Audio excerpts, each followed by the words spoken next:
ఏమైందమ్మా? అమ్మా ఏమైందమ్మా? జాగ్రత్తమ్మా. నెమ్మది. కూర్చో. ఇప్పుడు వస్తాను.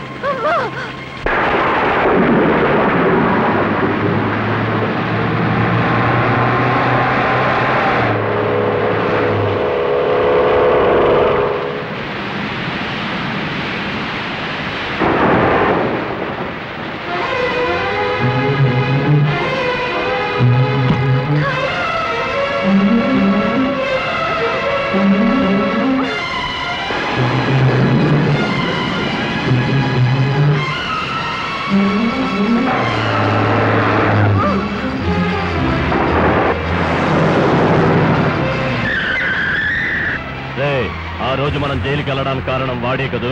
అవును గురు, వాడే. చాలా కాలమైంది నిన్ను చూసి. అగో కాసేపు కాలక్షేపం చేసి వెళదాం. ఇది వేళ కూడా సమయం కాదు. మా అమ్మగారికి ఒంట్లో బాగుండలేదు. నేను వెంటనే హాస్పిటల్ తీసుకెళ్ళాలి. హాస్పిటల్ గా? నిన్ను అక్కడికే పంపిస్తాను. తల్లి కొడుకులిద్దరూ అక్కడే కాలక్షేపం చెయ్యొచ్చు. అమ్మా చూడండి, మీకు నాకు గొడవలు ఉండే తర్వాత చూసుకోవచ్చు. అమ్మ అర్జెంట్గా హాస్పిటల్ తీసుకెళ్ళాలి. మీ దండం పెడతారు, అడి తప్పుకోండి ప్లీజ్.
డాక్టర్, అమ్మకి ఎలా ఉంది?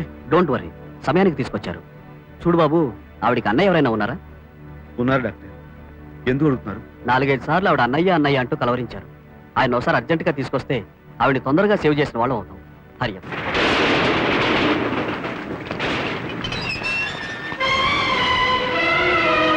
ఆగు మాయా, సౌతి మాయా, మాయా, మాయా, నీ దండం పెడతాను. అవతల అమ్మకి మాయా, ఒక్క విషయం మాత్రం మర్చిపోకు. నీలోనూ నాలోనూ ప్రవహించేది ఒకే రక్తం. మొండితనం పట్టుదల నీకెంతుందో నాకు అంతకంటే ఎక్కువే ఉంది. నేను చెప్పేది విని నువ్వు నాతో వచ్చేంత వరకు నేను గుమ్మం వచ్చి కదలను. నువ్వు నాతో ఎలా రావు అది చూస్తాను. నాన్న ఒక్కసారి తలుపు తెరిచి అన్నం పెట్టు.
జగన్నాథం శత్రువైన చావు బతుకుల మధ్య ఉండి మన పేరు తలుచుకుంటుంది అంటే ఒక్కసారైనా వెళ్ళి చూడటం మానవత్వం అనిపించుకుంటుంది.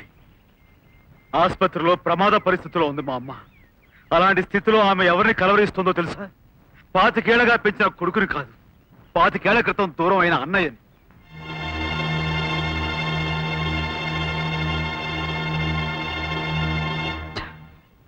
రాయైనా కసాయైనా కాస్తైనా కరుగుతాయి. అంతకంటే కఠినమైన మీ నాన్నని ఏమనాలో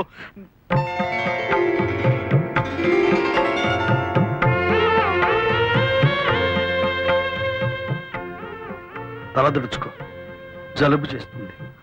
మావయ్య, ఏ హాస్పిటల్లో?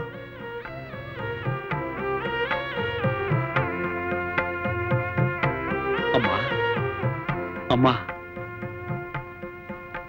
మావయ్య వచ్చాడమ్మా. అత్తయ్య, శత్రువుని సైతం క్షమించగలిగే మనసు మా నాన్నది. అలాంటి తను నీ మీద ఎందుకు కోపం చూపిస్తున్నారు? అమ్మా చిట్టి, మీ నాన్న దేవుడమ్మా. ఈ చెల్లికి అమ్మ నాన్న అన్ని తనే అయి ప్రాణంలో చూసుకుంటూ పెంచి పెద్ద చేశాడు. ఓ నమ్ముకోయిన మనిషికిచ్చి నా పెళ్లి చేశాడు. మనం చేస్తున్నంత కాలం ఈ విషయం మా బావుకి గోవిందరావుకి మాత్రం తెలియకుండా మేనేజ్ చేయాలి. నారాయణ, నేను జగన్నాథం పరువుగా నడిపే వ్యాపారాన్ని అడ్డం పెట్టుకుని మీరు ఇలాంటి నేరాలు ఘోరాలు చేస్తారా? ఇప్పుడే పోలీసులకి జగన్నాథానికి ఫోన్ చేసి మీ అంతు తెలుసు. హలో,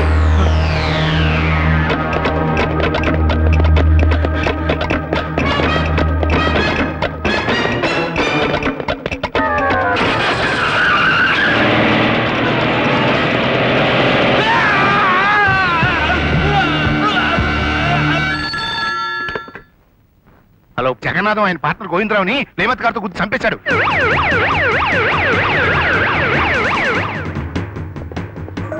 ఏమిటి ఇన్స్పెక్టర్, ఏం జరిగింది? మిస్టర్ జగన్నాథం, ఆ కారు మీదేనా? నాదే. ఎందుకు అలా అడుగుతారు? పావు గంట క్రితం ఆ కారుతో మీ పార్ట్నర్ గోవిందరావుని హత్య చేసి చంపాలని చూశారు. ఏమిటి మీరు అనేది? రాత్రి 8 గంటల నుంచి మా అన్న ఇంట్లోనే ఉన్నారు. ఏ? అందుకు నేనే సాక్షి. అవన్నీ కోర్టులో చెప్పుకోండి. మిమ్మల్ని అరెస్ట్ చేస్తున్నాను. ఇన్స్పెక్టర్, సారీ సార్, మా డ్యూటీ మమ్మల్ని చేయనివ్వండి.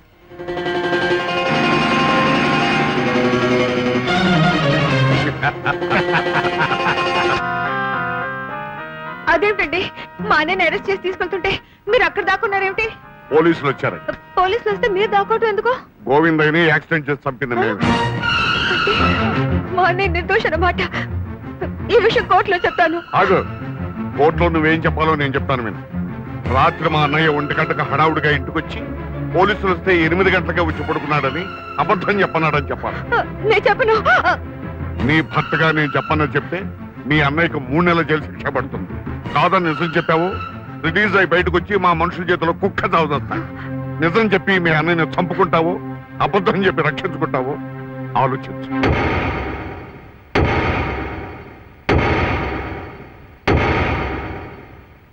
పార్వతి గారు ఆ రాత్రి మీ అన్నయ్య ఎన్ని గంటకి వచ్చారు?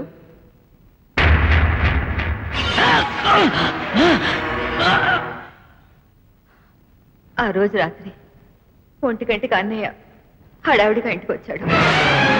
చెల్లమ్మ, నేను ఒక యాక్సిడెంట్ చేశాను, ఆ మనిషి చావు బతుకుల మధ్య ఉండొచ్చు, పోలీసులు వచ్చి అడిగితే రాత్రి 8 గంటల నుంచి నేను ఇంట్లోనే ఉన్నానని చెప్పి నన్ను కాపాడమ్మా అన్నాడు.